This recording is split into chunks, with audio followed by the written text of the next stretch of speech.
la matinale de 19h sur Radio Campus Paris. Merci Théo, merci Mathilde Père.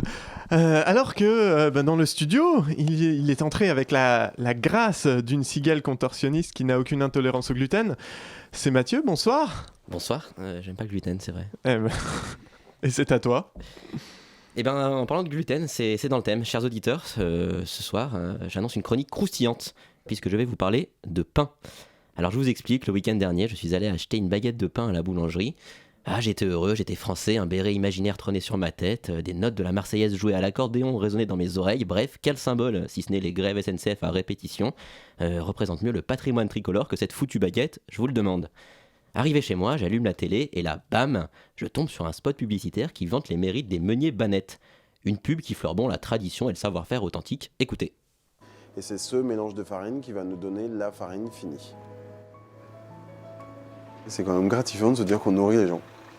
Moi, je voulais ou soigner ou nourrir des gens. Ben voilà, aujourd'hui, je travaille dans une entreprise qui nourrit des gens.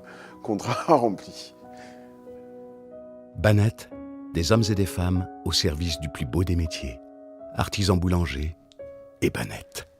On a envie d'y croire, hein. Mais complètement. Pourtant quoi, Mathieu, je sens que tu vas nous révéler un scandale sanitaire. Et pourtant, Banette, c'est pas net. La réalité, c'est même que le pain est devenu un produit totalement industriel. Et je suis scié.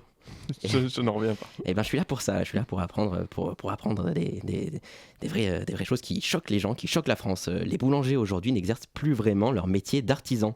En cause, leur dépendance aux fournisseurs, les moulins. Et là, 4 groupes se partagent près de 60% du marché. Alors pour information, s'il y avait 40 000 moulins en France en 1900, il en reste à peine plus de 400 aujourd'hui. Mais ces moulins qui font de la résistance n'ont plus rien à voir avec les moulins authentiques du siècle dernier. Ils fournissent des pains clés en main et vendent des mélanges de farine qui dispensent les boulangers de créer leurs propres recettes. Résultat, sur les étals, l'offre est variée certes, mais les pains sont tous standardisés d'une boulangerie à l'autre. Pire encore, la farine utilisée du moins n'est pas vraiment blanche comme neige.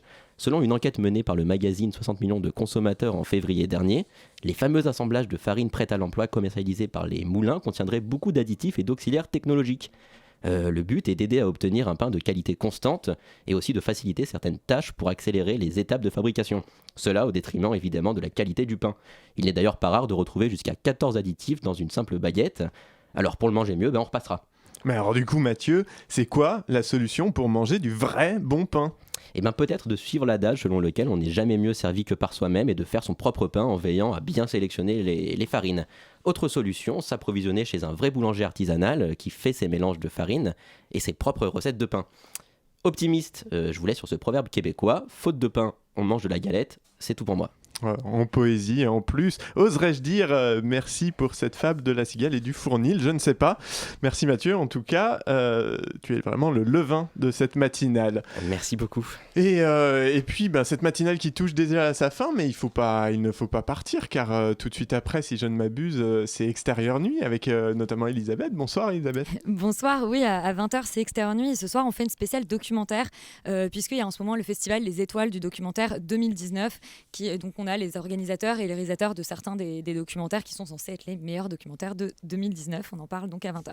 Eh ben c'est parfait, on va rester à l'écoute, mais déjà tu entends s'élever au fond de tes écouteurs les notes du générique qui annoncent la conclusion de cette matinale. Hélas, 1000 fois hélas, disait le poète, ne reste le temps pour moi que de remercier celles et ceux qui, travailleurs et travailleuses acharnés des ondes, la concoctent avec passion chaque jour. Jules à la coordination, merci également à Sylvain Pinault et Théo Monteil de la rédaction, ainsi qu'à Nicolas, Elsa et Mathieu qui ont ponctué cette édition de chroniques et reportages. Je n'oublie pas bien sûr nos invités Arthur Messot et Mathilde Père.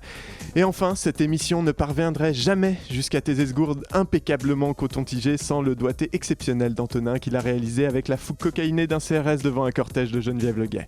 Reste sur notre antenne car tout de suite après ou dans pas très longtemps, c'est Extérieur Nuit. Et puis, nous on se dit à bientôt. Ciao Bella, ciao.